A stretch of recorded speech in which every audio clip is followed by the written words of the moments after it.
Kualitas penduduk merupakan salah satu faktor penting yang menentukan maju tidaknya suatu negara.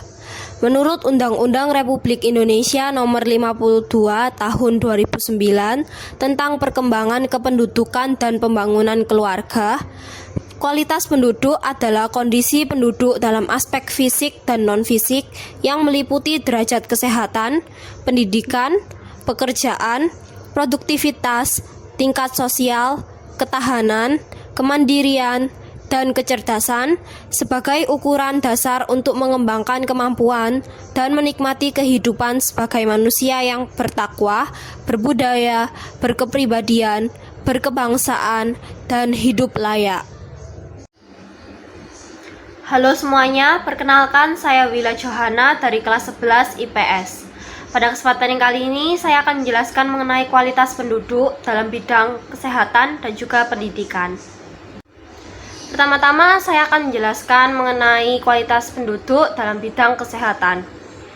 Menurut Undang-Undang Republik Indonesia Nomor 36 Tahun 2009 tentang kesehatan, kesehatan adalah keadaan sehat baik secara fisik, mental, spiritual, dan sosial yang memungkinkan seseorang untuk hidup secara produktif baik dalam bidang sosial maupun ekonomis.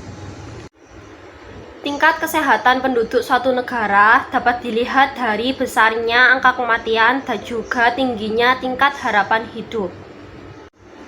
Angka kematian bayi berhubungan erat dengan tingkat harapan hidup. Apabila angka kematian bayi menurun, maka tingkat harapan hidup akan meningkat. Angka harapan hidup adalah perkiraan rata-rata tambahan umur seseorang yang diharapkan terus hidup. Menurut Peraturan Presiden Republik Indonesia Nomor 153 Tahun 2014 tentang Grand Design Pembangunan Kependudukan, pemerintah dan pemerintah daerah melakukan beberapa upaya untuk meningkatkan kualitas penduduk dalam bidang kesehatan sebagai berikut. Yang pertama adalah dengan cara menekan angka kematian dan juga meningkatkan kualitas kehidupan dengan cara meningkatkan kualitas pelayanan kesehatan dan juga pemberdayaan manusia. Yang kedua adalah peningkatan status gizi dengan cara penguatan perbaikan gizi dan juga meningkatkan ketersediaan serta aksesibilitas pangan bagi masyarakat. Yang ketiga adalah pengendalian penyakit menular ataupun tidak menular, peningkatan akses air bersih, dan juga peningkatan hidup bersih. Selanjutnya saya akan menjelaskan mengenai kualitas penduduk dalam bidang pendidikan.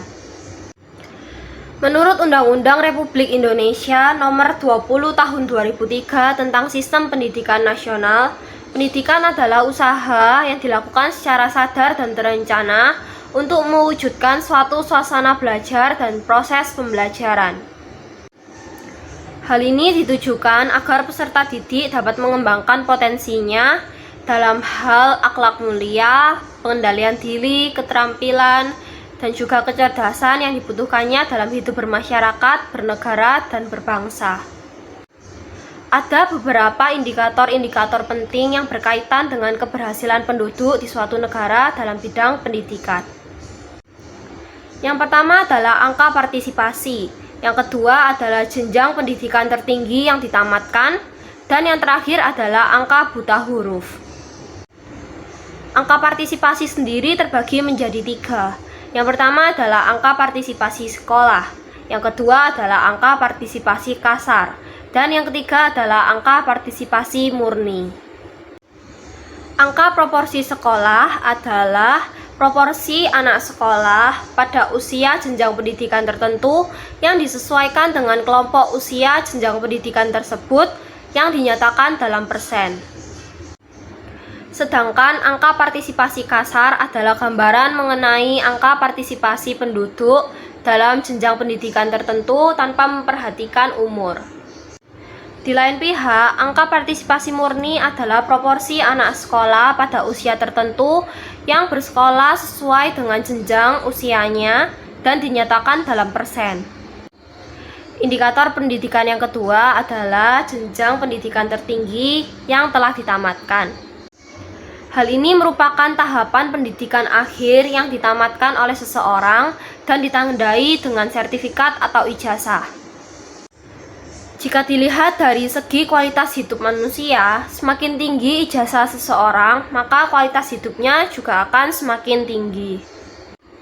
Indikator pendidikan yang ketiga adalah angka buta huruf.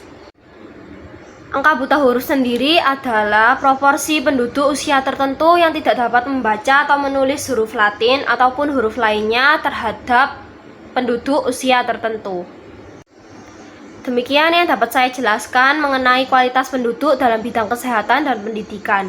Atas perhatiannya, saya ucapkan terima kasih.